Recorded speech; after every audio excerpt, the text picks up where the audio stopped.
What is up, everybody? It is October 11th, 2018. It is Thursday. What is going on? My name is Anthony, and this, of course, is the VR Game Rankings YouTube channel. You are now dialed in to the Daily Vlog Live. I believe we are now up to episode 228 of the show. Tezrim is here. What is going on, Tezrim? Kevgret, what is up? And John Edwards, the psychic, he's here as well. John, do you see other people standing behind me? My long dead relatives, are they smiling? I'm sure you get that a lot, John, but this is the first time I've gone to that card with you. How shocking is that when you really think about it? And Logan's Run. Logan's Run is here as well. We call him Logan68. He is here. What is up, folks? So is everybody ready for another major Magic Leap special? I know you guys are just chomping at the bit for me to spend this entire show on Magic Leap. Well, unfortunately, bad news. I'm not planning on talking about Magic Leap today, so you guys can relax. You can put the pitchforks down. Settle the F down. I'm not going to be talking about Magic Leap, but you know what? I am going to talk a very wee bit about AR gaming. Let's talk a little bit about AR gaming. Oh wait, before I start talking about AR gaming, John Edwards says there are long dead VR systems are standing behind you. Yeah, they're way back over there. So you're saying Firewall 0 Hour is dead, PlayStation VR is dead, the Oculus Go is dead, Oculus Rift is dead, the Vive is dead. I don't know if you can even see the Vive box, so it's kind of, oh yeah, you can barely see the Vive box over there, so it's still in the window. So yeah, we got a lot of dead ducks. John Edwards, I mean, this is the guy. He can see ghosts, he can see all kinds of stuff, and that is pretty freaking awesome. So we like that. Okay, so what I'm going to do here is I'm going to put a picture on the screen. Now, here's the question, ladies and gentlemen.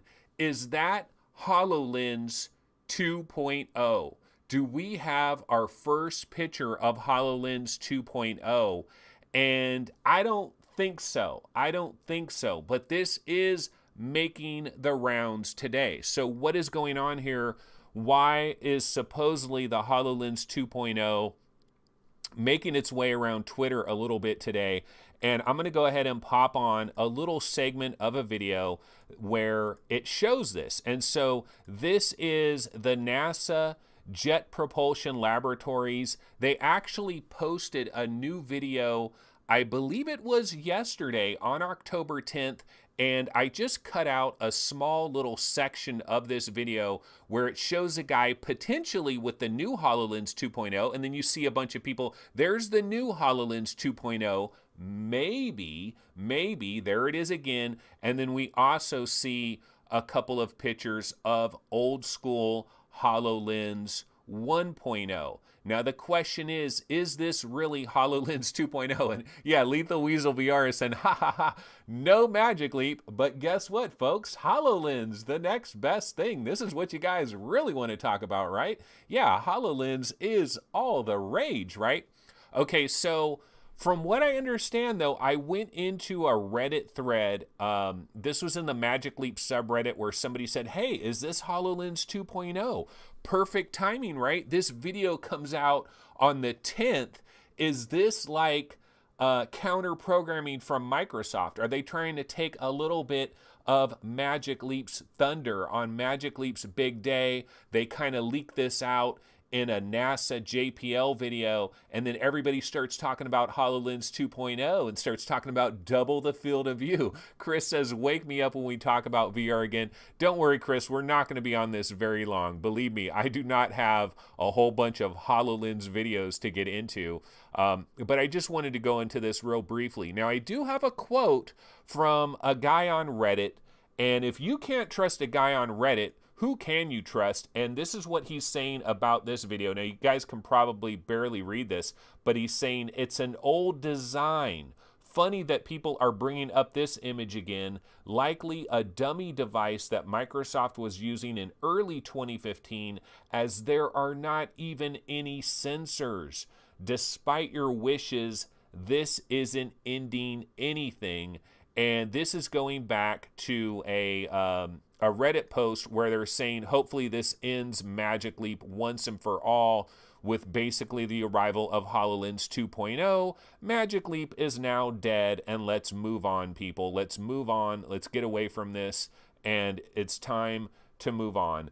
And so basically, from what we understand, maybe this isn't actually HoloLens 2.0. So no big alarm bells going off there. It did look kind of, I mean, it does look smaller and a little bit sleeker. Like, wait, let me just go back to that one little picture I had.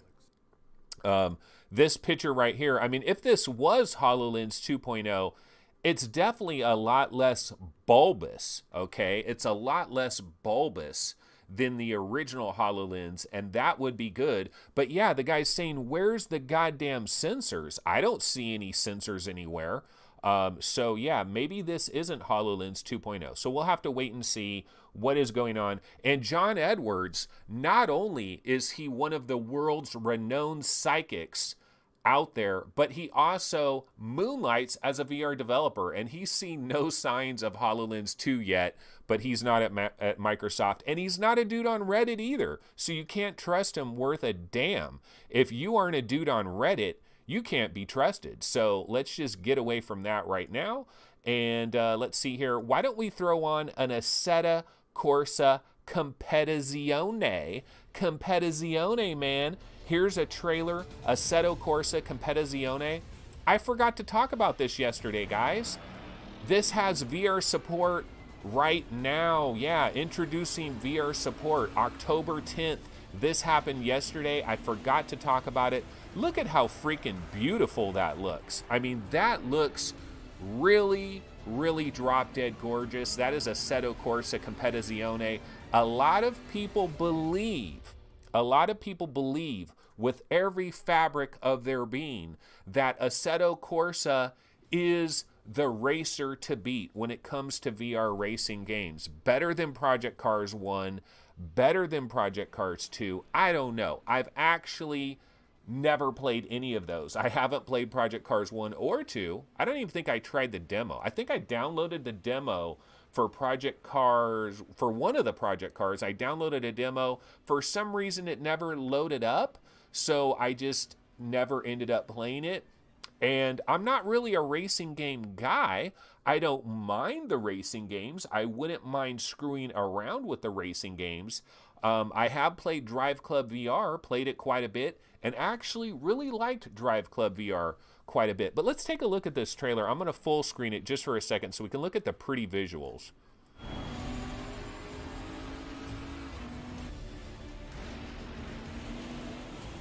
A 100% in-game footage.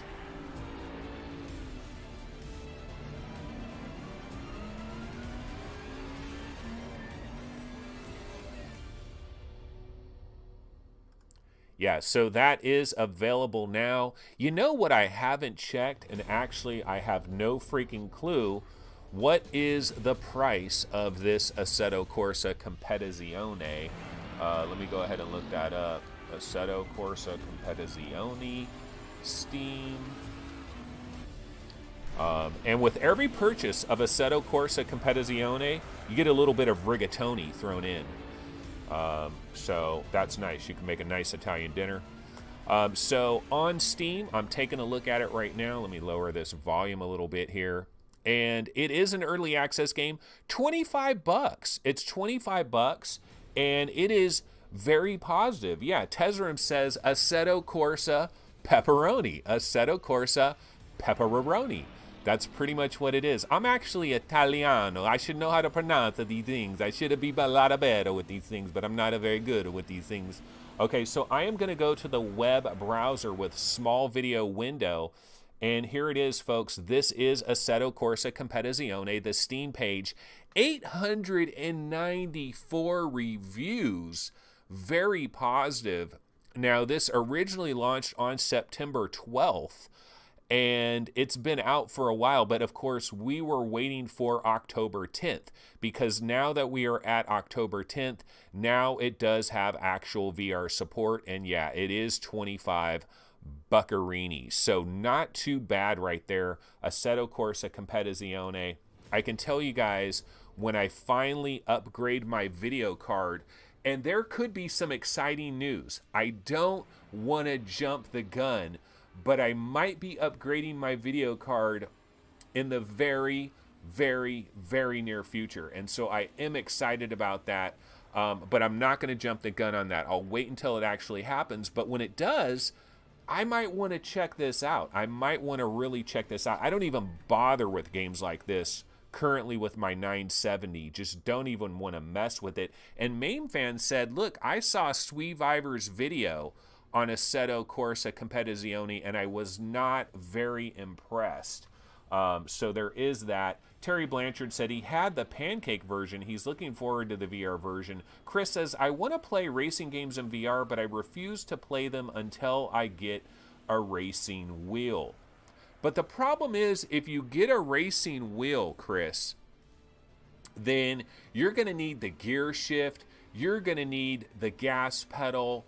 You're going to need it all, right? And then you're going to need a cockpit seat. And then that's not going to be good enough. And then you're going to need 6 monitors. And then that's not going to be good enough. And then you're going to get the Feel 3. And then you're going to sit in that. And you're going to be sitting in a tub. And it's going to be moving around. And you're going to be playing some Assetto Corsa. So it's kind of, you go down the rabbit hole. If you start going to those wheels and stuff, you do go down the rabbit hole. MameFan says, I have all of that, but I've lost interest in racers. Not really into it. I still believe at some point in time, probably the day when no one is ever using a regular car anymore and they're automatically driving us around everywhere, that is going to be the day when we're going to have a motion simulator with a cockpit, with a full-size steering wheel. See, I want a full-size steering wheel. Have you guys noticed that if you buy one of these steering wheels for your PC or for your Xbox or whatever, the steering wheel is like this little thing. It's like a little thing. Like, can we ever have a full-size steering wheel? Like, I want to feel like I'm really in the goddamn car. And okay, so maybe some of these, like if you get into a really high-end F1 racer, maybe the steering wheel actually is kind of smaller, and so maybe it's kind of accurate, but I don't know. I've always liked the idea of having a full-size steering wheel. Jim Hall says they have full-size. Mine is. Of course, if you get the full-size one, bankatorical, right? We're talking $500, $600, $700. Like, you're really going down that road there. And that's where we get into a situation where you almost need to have an extra little bedroom in your house where you have this freaking racing rig set up in a tiny little bedroom. Or some people have these houses. I was just, me and my wife were looking at new homes. Not that we're buying a new home or anything like that, but it's kind of like a fun thing that she likes to look at new homes. She likes to look at the design. She likes to see how they're doing the bathrooms and the kitchens and stuff. And we were checking out some of these new homes, and one of the cool things about some of these new homes, the ones that have 2 stories, they're 2-story homes, right? And so there's a staircase going up to the 2nd floor. And a lot of times what they'll have is underneath the staircase, they have this little mini room that actually has a pretty good size amount of room. And that's where you could probably squeeze in a little racing simulator into this little thing under a stairwell, and you could kind of hide it in there. But I don't have a place like that. I have no place to hide a racing cockpit. I know people are saying, dude, you got this big gigantic room, just shove it into a corner. But see, what you guys don't see is like that corner over there where you guys can't see anything. It's a freaking disaster. It's a mess. And then back over here, you guys can't see anything back over there. It's a mess as well. I don't have a place to put a primetime racing setup anywhere, but it is something I've thought about. It's something I've dreamed about. And how ironic, though, that by the time it actually happens, no one will be driving real cars anymore. In fact, okay, this is a little bit off topic here, but on the subject of self-driving cars, I was thinking about this the other day when we get self-driving cars, because a lot of times I got to drive my kid. I drive my kid to school in the morning, right? And I was thinking about it. I was thinking, I wonder if I had a self-driving car, can I just say, hey, car, drive my kid to school and then drive back to my house empty? Is that going to be legal? Can you do that? Like, why not? Why wouldn't you be able to do that? My car should be able to drive my kid to his dentist appointment, wait there for him to get finished, and then drive his ass back home. Why do I need to go to my kid's dentist appointment? And then the other thing is like, let's say you're ordering a meal or you want to get something from McDonald's or whatever, right? Can I just send my self-driving car to McDonald's and they could maybe it'll have a sticker on the window and the window just rolls down and they just throw my Happy Meal inside the car and my car just drives it back to me. Like, isn't that going to be awesome? Like, where is that future? If we're going to go self-driving, we might as well go ultimate laziness at that point. And so in chat, Chris is saying, I don't know if I could ever trust a self-driving car. Main fan says, your kid won't be living with you by then. I gotta hope my kid isn't living with me by then. You don't know about these modern day kids, main fan. These modern day kids, they never want to get out of your goddamn house. They'll live there till they're 35 if they can get away with it. So you got to be careful with that. Chris Cox is saying we probably aren't going to own cars. Yeah, and that is kind of the future. In fact, I just saw a commercial recently, or I don't know what it was on, but they're talking about how the younger generation, blood-sucking millennials, that's Kev Gret right there, blood-sucking millennials, absolutely. But yeah, they're talking about this younger generation. They're not interested in, first of all, they're not interested in ownership, period. Like, they don't care about owning anything.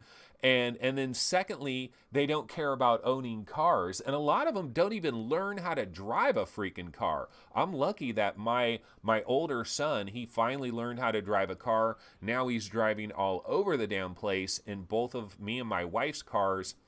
And Greg's VR says, dude, Uber Eats, man. Uber Eats is the way to go. I guess Uber Eats would work.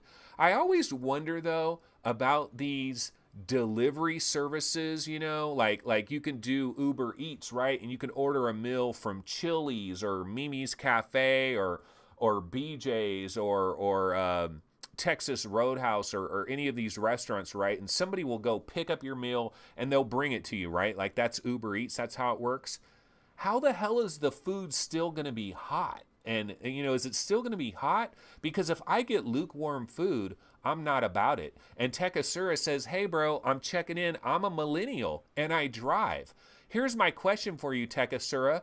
Are you like typical millennials? Because here's a millennial thing that I've noticed with millennials is, well, at least the millennial kids I have, right, is they'll eat cereal or they'll eat a bag of chips or they'll eat a box of crackers or whatever, and they'll leave an empty box in the cupboard, an empty box of cereal, an empty bag of chips. Is this a millennial thing, or is it just my kids? Do I just need to spank my kids better? And that's a joke. That is a complete and utter joke. Please don't send the cops. I'm not a spanker.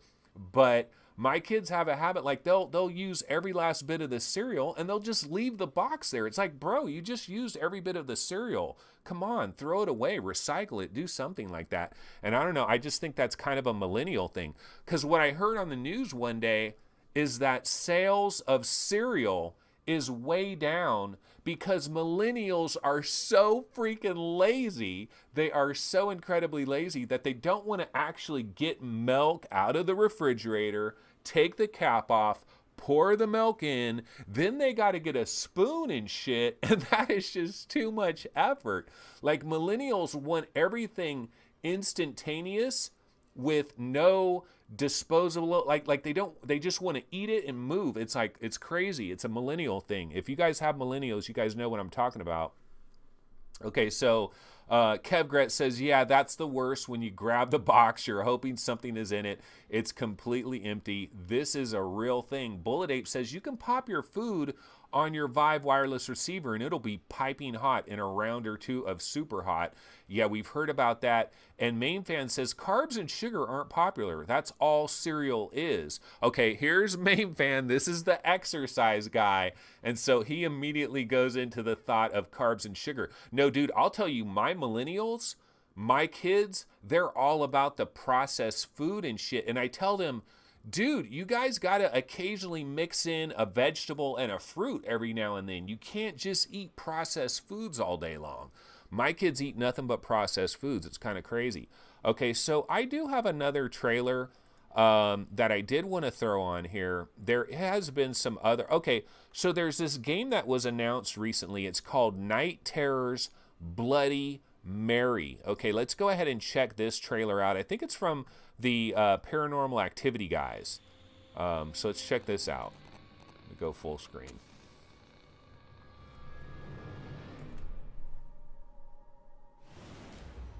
Bloody Mary. Bloody Mary. Bloody Mary.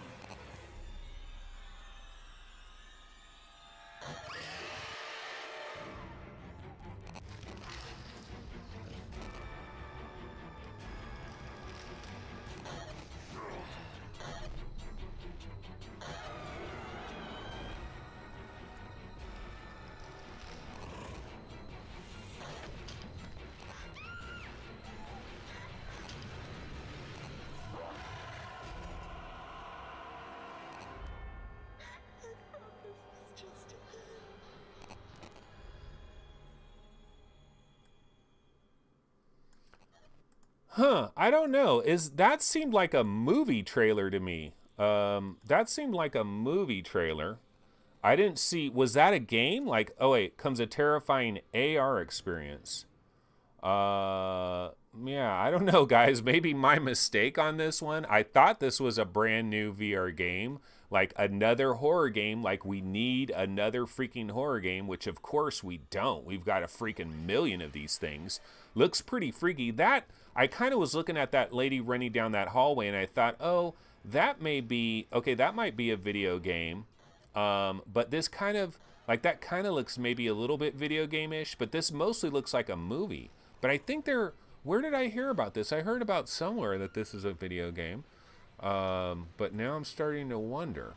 Oh, I think it was on Upload VR. So I'm going to blame it on Upload VR. Let's see.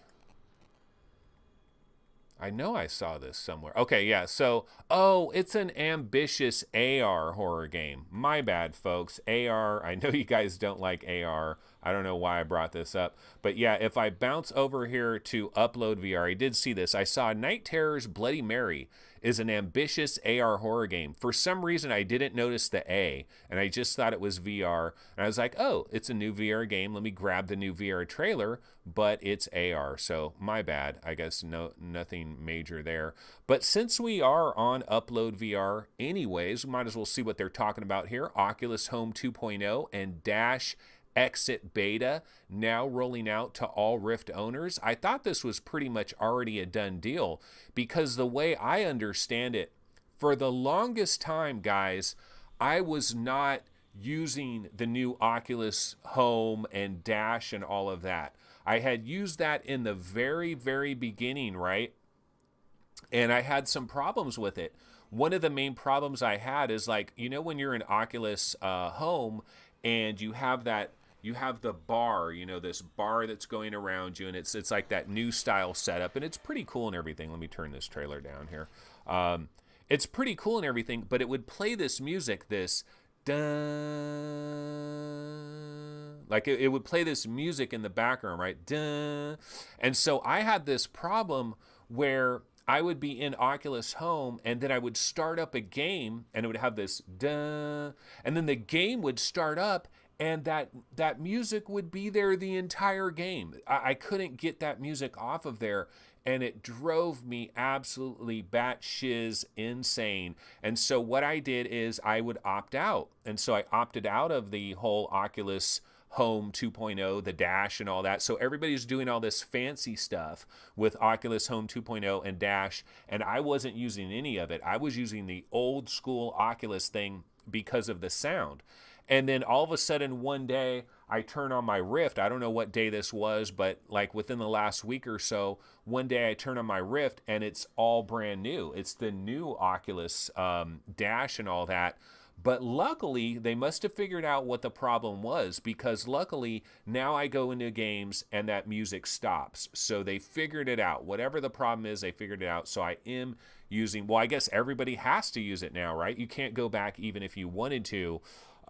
Chris says, I'm still not using Steam VR Home. I have too many problems with it. And Hussein X says, I've been playing Dreadhalls on my Go. I can now handle the scariness better. Got 3 of the 4 eyes. Anyone know if PC version is scarier due to better graphics and darker blacks? Yeah, the PC version of Dreadhalls is pretty scary. I did kind of like the Go version. I need to play the Go version more, because the last time I was playing the Go version, I was sitting down. It actually was when I was on my airplane flight. I played the Go version of Dreadhalls, and I think you need to stand up when you play it, and I wasn't standing up, so I didn't do that. But yeah, Dreadhalls is a very scary game. It's kind of like just run away from shit, the game. But the interiors of Dreadhalls, like, I'm a really big fan of Vanishing Realms and the way they did some of the interiors in Vanishing Realms, like when you're in the different castles and stuff, just the way the interiors look. And I felt like Dreadhalls had really nice interiors just going around the rooms and stuff, but there's not much of a game to it. It's mostly just trying to scare the shit out of you and you run away from it. And the darker blacks, that is an issue. That's an issue on all these headsets.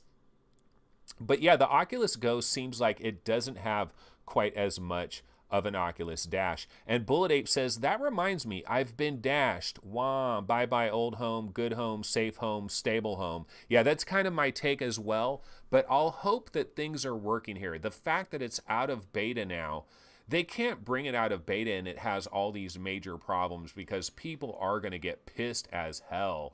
And so that is going to be a problem. Oh, do you guys know what is kind of news? This is actual news. So web browser, I'm going to go back to the web browser window. I just noticed this, guys. Did you see this? By David Haney.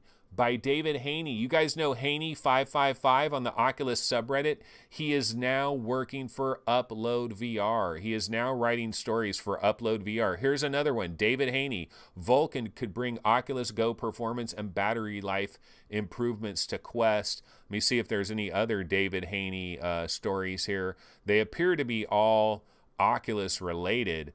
But some of the people were talking, oh, here's another David Haney one. Oh, he did a Magic Leap one. David Haney, Magic Leap to let developers write VR apps in JavaScript with Magic Script. So yeah, Haney555, known by Palmer Luckey as an insufferable Oculus fanboy, he is working for Upload VR. He's writing stories for Upload VR. And there was, Chris Cox says, no bias at all. There's no bias at all for Haney555. But yeah, that's what everybody was talking about on the Oculus Rift subreddit. Somebody said, hey, that Haney guy, he's been hired by Upload VR. He's writing articles by Upload VR. And everybody was in that thread saying, is this guy going to learn how to not be so biased? And is he going to learn how to not defend Oculus at every juncture? Or did Upload VR just say, look, bro, you are so into Oculus and you're the Oculus man, so you can just write a ton of Oculus articles for us? Maybe they thought that. I don't know. We'll have to see. Hopefully, he does pretty good and isn't too biased towards Oculus and tries to be fair and consider the other side. That will be interesting to see what happens there as far as Haney555.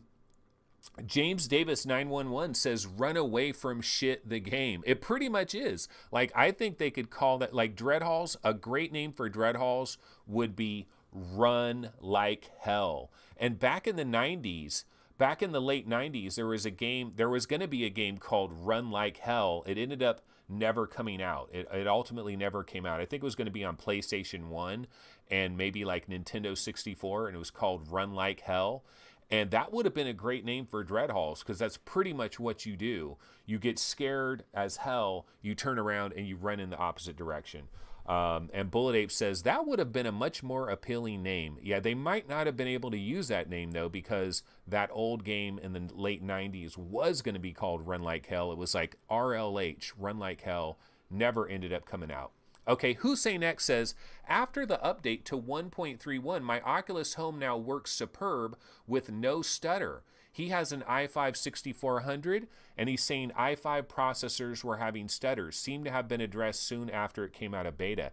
Yeah, so let me change this trailer, because I'm running a trailer for a freaking AR game that is probably never going to mean anything to anybody. So let me get that off of there. I will put on Chiaro in the Elixir of Life, a game that I really need to get back to and play a little bit more. Oh, Kev Gretz says Run Like Hell did come out on the PlayStation 2. Did it really?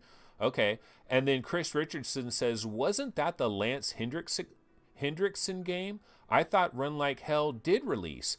Okay, well, I remember there was a game going to be Run... Okay, maybe it was PlayStation 2. Okay, well, I know there was a game called Run Like Hell anyways. And in regards to what Hussein X is talking about, what I was going to say is I do believe I might be upgrading my video card soon, and I'm really excited about that.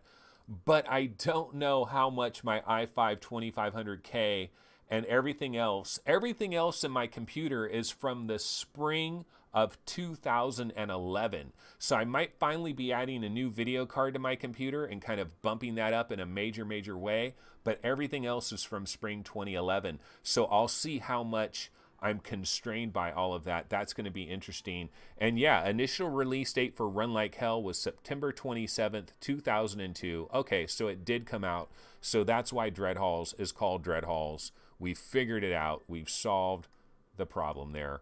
Okay, let me see. Did I have any other trailers that I wanted to throw on real quick? I think I pretty much ran through all the little stuff that I had.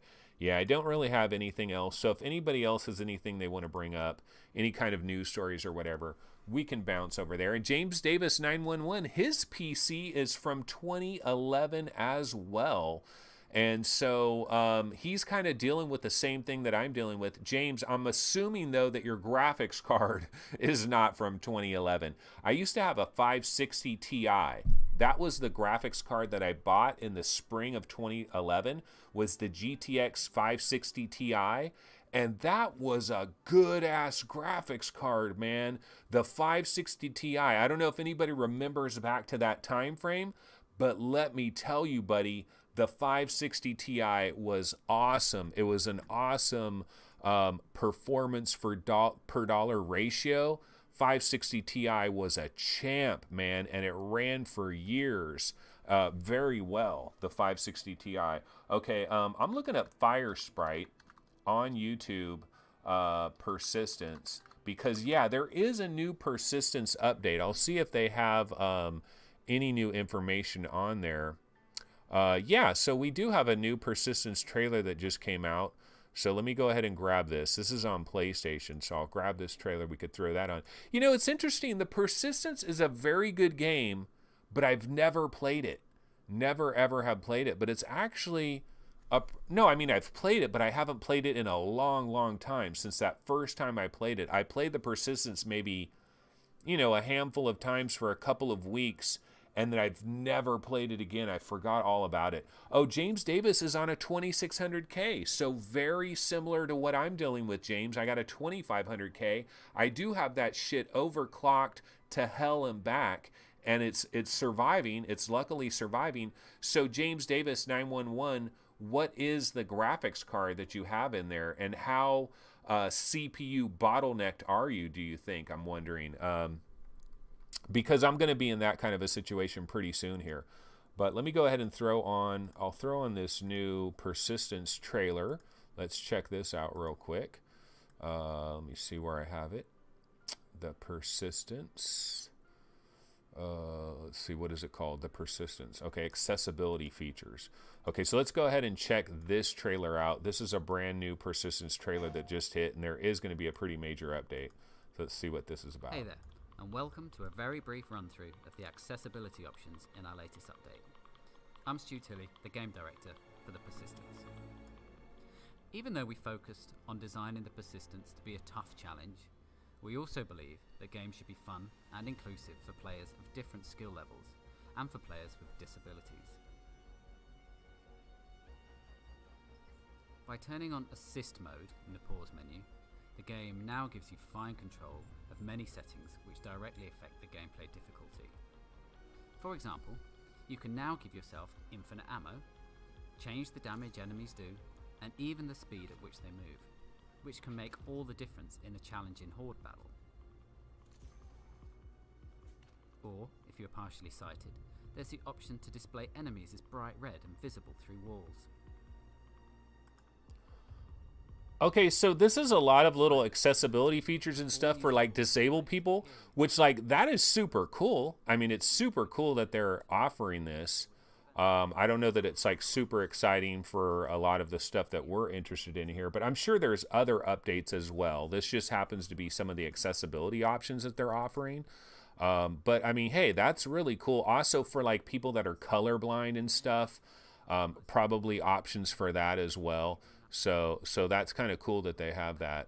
I was going to see if there's another persistence trailer, a more general one about the update, but no, that's all I'm really seeing right here is this one right here. I'm not sure why there's subtitles built into this, but yeah, it looks pretty cool. Of the persistence. So maybe that will give me an excuse to go ahead and jump back into the persistence after all this time, after not playing it all this time. I will go ahead and check that out. Kevgret says, Anthony, there are also 4 new game modes coming along with this update next week. So that will be cool. And the Jordan Complex. Yeah, it has been a while. What is up, the Jordan Complex? We haven't seen you in quite some time. And Sar N said he had an NV670, then an NV1070, and now he upgraded to a 1080 Ti. And I forgot to see what's his name had, what kind of graphics card he had in his rig. Okay, but yeah, that is the persistence. All right, well, let's go ahead and let's see, what else can we look at here? Well, we can go ahead and look at Road to VR real quick, see what they got going on as their biggest news stories right now.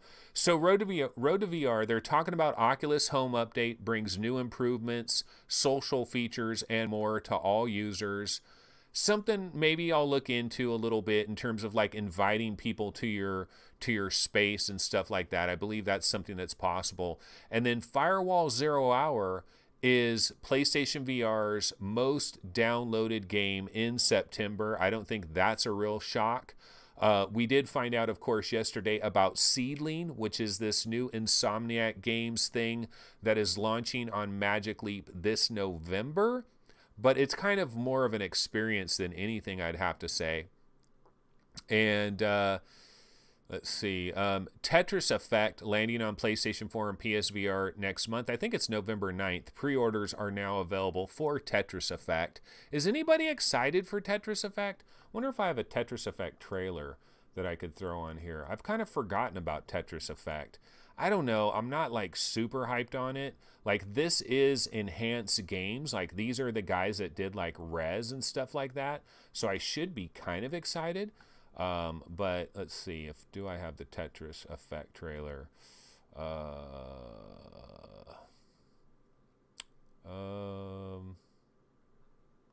got to get past all my thes. Okay, no, I'm not seeing it, so I guess I don't have the Tetris Effect trailer. But you know what? I'll put on the Summer Funland trailer. Let's put on a new trailer, Summer Funland, which is pretty cool. And Kevgret says $40 for Tetris Effect. Not sure how I feel about that price.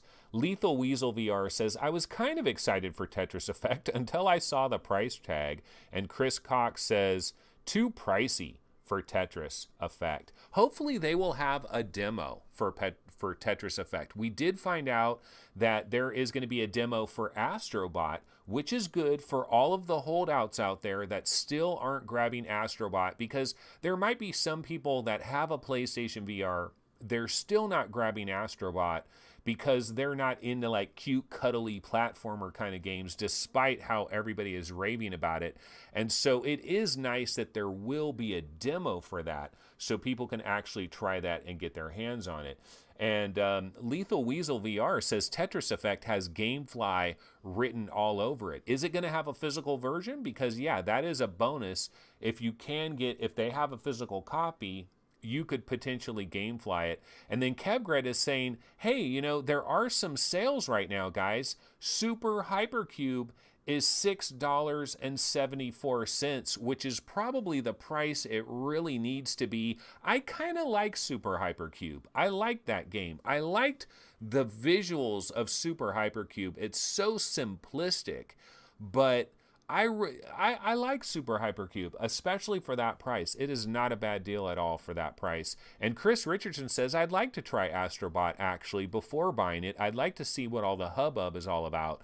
So hopefully that demo will do a good job for that. Terry Blanchard says, Tetris has lost its effect on me. I'm probably not purchasing that. And maybe if there was a short demo, maybe. And then the other thing I wanted to mention, I know I tweeted this out the other day, but PlayStation VR Worlds. See, I think PlayStation Store is having a sale.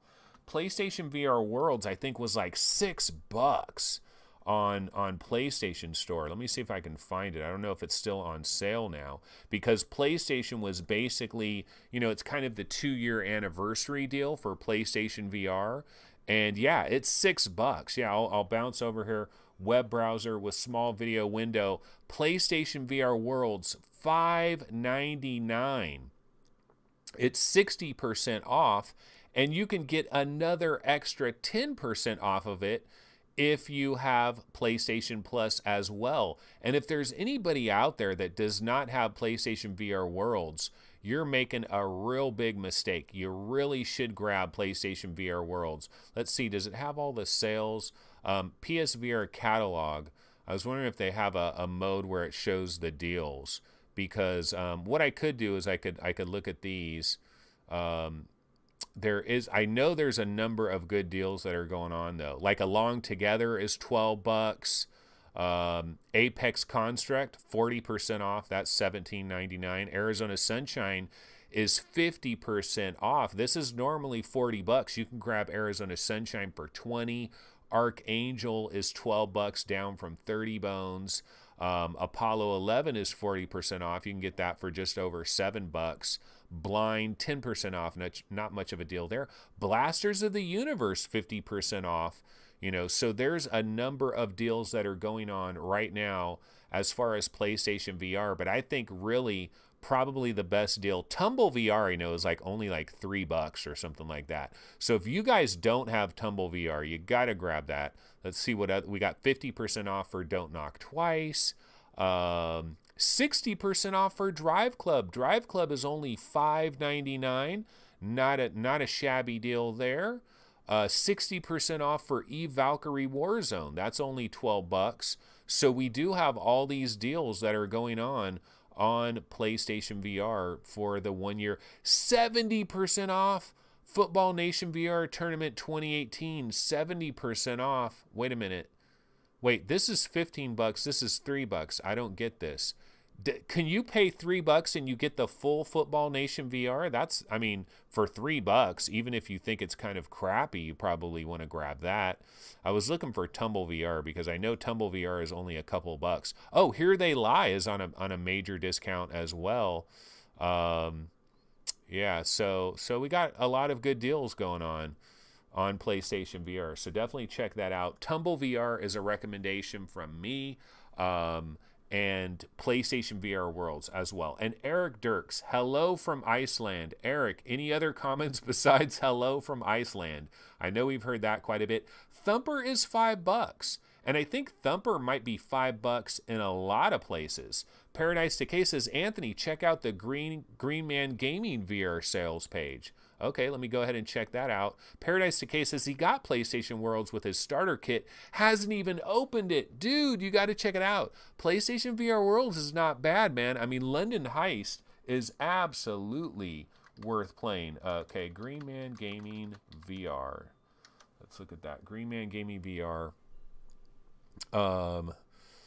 Okay. Yeah, dude, you've got to play. Absolutely, you've got to play London Heist on PlayStation Worlds VR. Okay, they're having a VR sale over at Green Man Gaming. Let me go ahead and switch over to this and show you guys up to 75% off. This ends on October 18th. Why do they have these numbers backwards, guys? It should be 10/18, right? No, I know everybody in England does it the opposite way.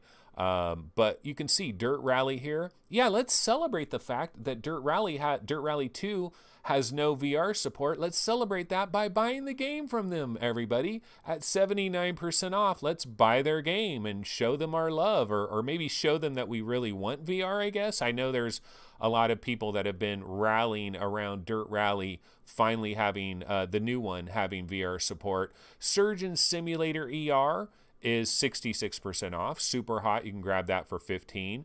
You know, we got some deals here like Star Trek Bridge Crew, not too bad. Arizona Sunshine has a little deal here as well. Some of these games I don't really know. Killing Floor Incursion, I'm a fan of that. Sariento VR, under 20 bucks, not too bad. Bloody Zombies is pretty good. I like that. Electronauts is only 12 bucks. Sprint Vector is only 15. So actually some relatively decent deals here. Absolutely, some definitely decent deals. Megaton Rainfall, $8.57. This is what I'm talking about, folks. In the VR world, we have a tremendous number of sales that are always happening. And it seems like every other day something is on sale. They have Archangel Hellfire for $6.77. That's pretty good. Res Infinite is on sale as well. You know, Shooty Fruity's on sale. Lethal VR, I've heard good things about Lethal VR. Let me go back to this. Lethal VR right here, normal price is 15 bucks. It's almost 80% off. $3, a little bit over $3. Apex Construct, I'm a fan of that. That is 12 bucks. Furious Seas, never tried it. I can pick that up for under 14. Not too bad. We have like Loco Dojo. So a lot of deals, man. A lot of VR games on sale over here. Cold Iron is on sale. So a whole bunch of stuff is going on. So yeah, good looking out. Paradise Decay. Green Man Gaming, absolutely having some good deals. Main Fan says Lethal VR is a police trainer in VR. Well, you know what? The devs of Lethal VR are like really good devs. Let me see. Like they used to be like major devs. Like I think they came from like Criterion or something, right? Let me see. Who are the devs of Lethal VR? So Three Fields Entertainment. Three Fields Entertainment is the devs of Lethal VR, and they came out with, I'm going to show you some of the games they have here. They have Danger Zone 2, Danger Zone, Lethal VR, and Dangerous Golf, and all of these are on sale. It's on sale on Steam, too, so if you want to pick it up on Steam, $3.74. I've heard some good things about Lethal VR. It's very old. It's a very old VR game, way back from 2016. And Dangerous Golf, yeah, they were hoping this was going to be a really huge hit for them, and it didn't really happen. But I believe a lot of these guys are from Criterion, right? I mean, these are some like legit developers, right? Or something like that. Three Fields Entertainment. I forget what their pedigree is, but I know they had a really high pedigree, and so like Dangerous Golf. Or they were the guys that made like Burnout Paradise and stuff, right? Three Field Entertainment. They were the guys that made like Burnout Paradise and stuff. Let's see here. Yeah, Alex Ward. Yeah, they were in Criterion, Need for Speed, and their first game, Dangerous Golf. I don't know if it sold very well. And then they did like Lethal VR and all of that. Main Fan says he likes it for $3 or $4, not a bad deal. So Sirento, not Sariento, Sariento, whatever, man. And then Chris Cox says, I loved Windlands. Still haven't bought the second one. I need to get back into Windlands too. You know what I did get back into last night? I could throw in a trailer for I played some Jet Island yesterday. I was playing quite a bit of Jet Island. Let me grab a Jet Island trailer. I can talk about that for a second here. Where is my Jet Island stuff? HIJ. Okay, here we go. Jet Island. I'll throw on the little mixed reality thing. So Jet Island, yeah, I got one of the reasons I'm bringing up Jet Island, guys, is because MameFan. I was actually having a conversation with MameFan about all the games that have come out recently, like just how we've just been hammered with all these really good games over, the last 90 days or so. And like you can go to VR Game Rankings, you can look at the last 90-day list for Oculus or for HTC Vive, and it's just a powerhouse list. There's just so many great games that have come out, right? And so I was asking MameFan, because MameFan has played almost all of this shit. And MameFan, I was like, dude, what are the games that have really spoken to you over like Transference and Jet Island and Windlands 2 and Vox Machina and Astrobot and all these games that have come out. And MameFan actually, I think he put Jet Island #1 on his list of all these big games, Transference, Windlands, and all this stuff. I think he had Jet Island #1. And after hearing him say that, I was like, I got to go back into Jet Island. And so I went back into Jet Island last night, and I was playing this for probably about 45 minutes. And I still don't know exactly what I should be doing in Jet Island. Like, I pretty much just kind of cruise around. I basically cruise around the world, try to jump really far. Sometimes I don't jump far enough and I end up in the ocean, and then I'm starting over again, and I'm kind of using like my Spider-Man thing and kind of swinging myself around and just kind of cruising around the world. Oh, here's a question I have, MameFan, about Jet Island. So I'm playing Jet Island, I'm having a lot of fun, everything's good. Then all of a sudden I end up with a gun in my right hand. And I have no idea. How do you activate the gun, and how do you put the gun away? Or does the gun just automatically come out at a certain point? Or is it a certain button that I must have hit and then it activated the gun? Because I'm playing along and my gun pops out and I'm not sure what I'm supposed to do. I know there's like bosses and stuff, but I'm just kind of exploring the world. Now, Bullet Ape says, here's what you want to do.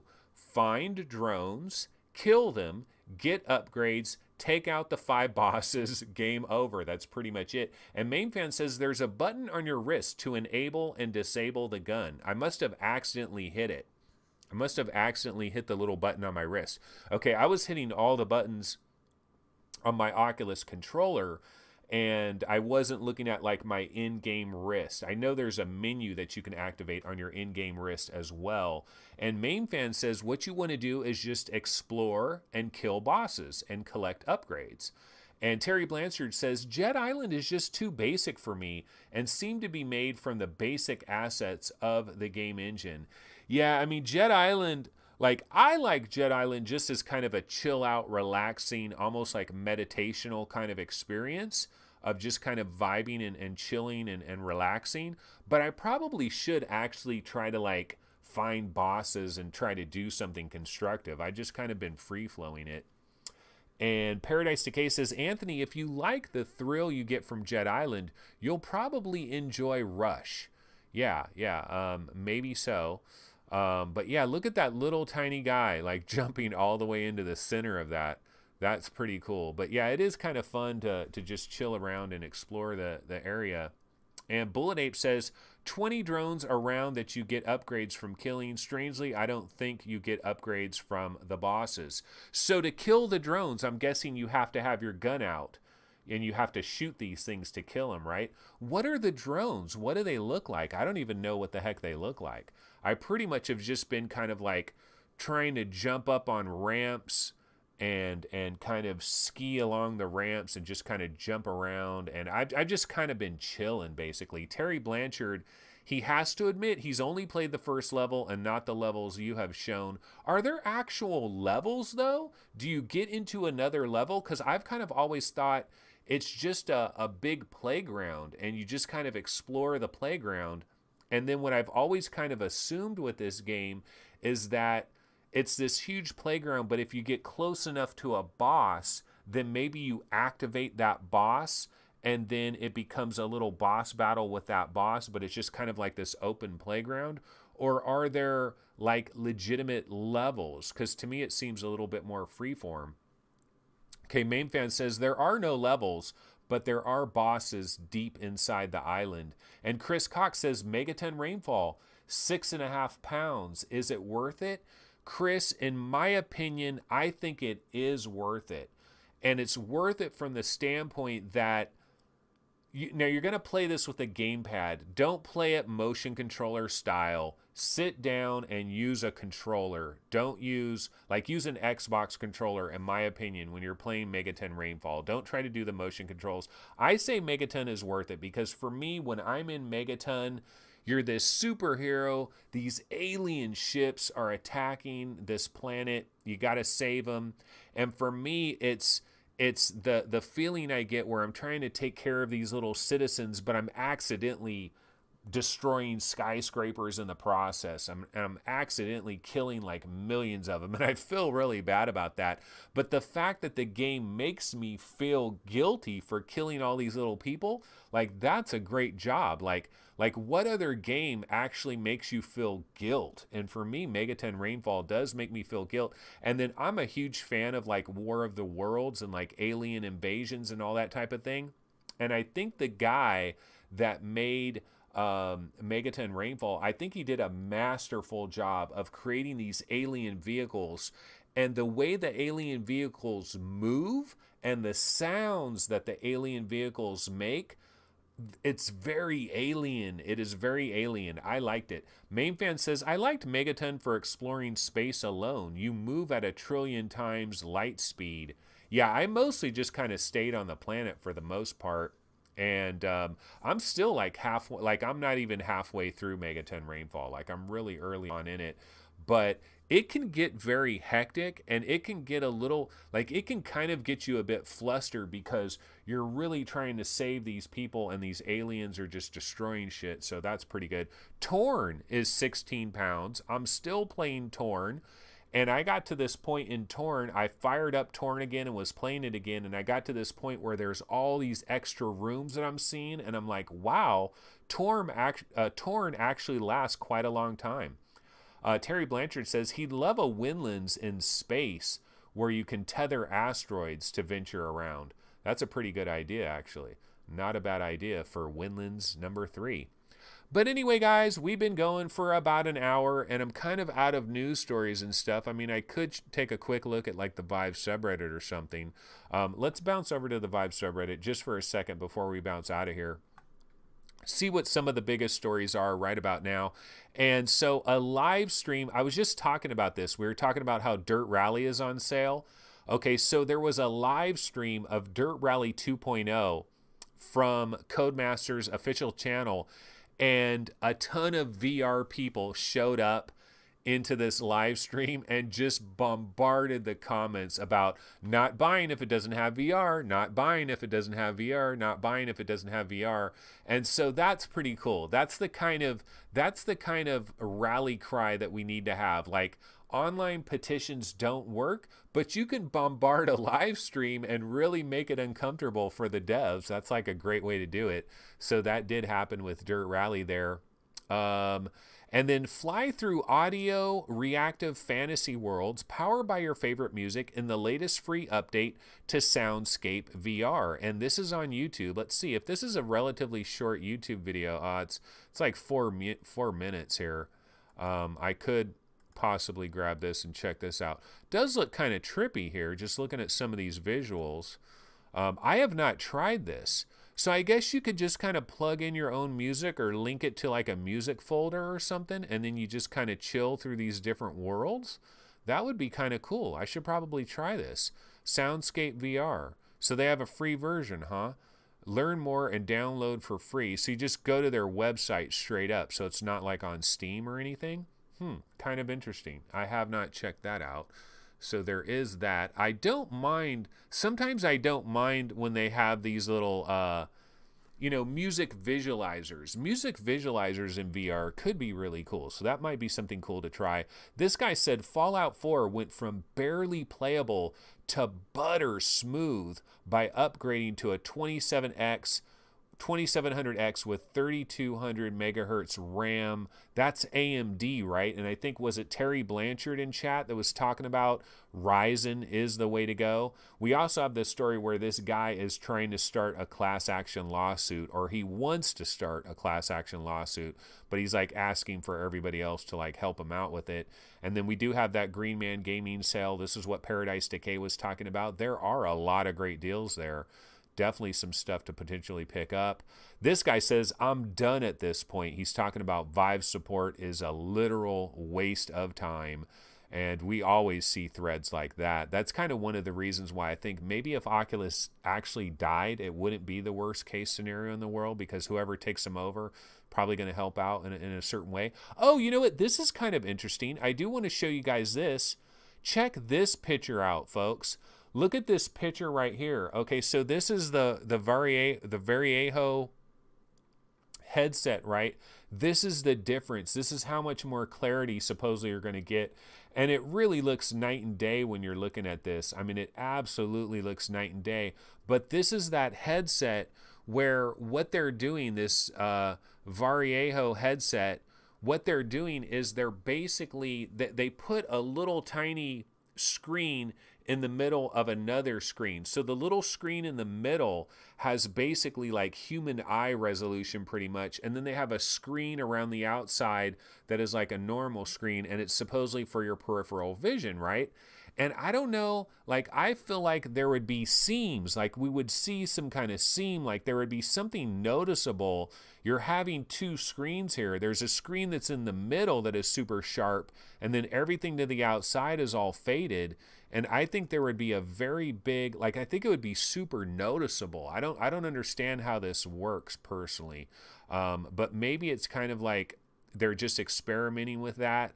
And if somehow it can be integrated seamlessly where you don't notice that little screen, that might not be too bad. So let's see what people are talking about over here in chat. Let's see. A lot of people still talking about Megaton Rainfall. And yeah, so nobody's really talking about this Variejo headset here and the differences there. I'm not really sure how that all works. And then some other stuff that they got over here is, here's that NASA JPL may have given us a preview of next-gen HoloLens. Not according to that other guy, though, in the Magic Leap subreddit. He's saying this is much ado about nothing. This is not actually the next-gen HoloLens. It doesn't have any sensors. This is like, I don't know what it is. So we still don't really know what's going on with that. But anyway, we kind of pretty much covered everything, so I am going to go ahead and bounce out of here. It has been an hour. I will be back, of course, on Friday, 11 a.m. tomorrow, so we're going to have a happy Friday. We'll certainly try some stuff out, check some stuff out there, hopefully some new trailers, maybe some new announcements, some different things to get into. So we'll see what happens tomorrow. I'm going to go ahead and throw on my outro trailer. And once again, obviously, guys, of course, check out the website if you get an opportunity. Be sure to subscribe to our channel, like the videos. Go ahead right now, hit the like button right now. We definitely do need the likes. I was watching an Epix video yesterday where he was talking about liking the videos, and he was talking about how liking the videos has really helped. And that's why I'm thinking like the videos. Yeah, go ahead, like it. It does help out. Go ahead, minimize chat or whatever. Hit that like button, and we'll see how many likes we can get on today's video. And SSH Turtle says, cheers, looking forward to the Discord when it comes out. It is coming very soon. The new channel is coming very soon. We're definitely going to get into that pretty soon. And Jim Hall says, I need to mention likes more often in this stream. Yeah, I need to do a better job of like selling the channel and the likes and all of that. I don't really get into that too much. But that's going to go ahead and do it. We'll see you guys tomorrow, Friday at 11 a.m. Pacific time. See you guys then. Take it easy. Later.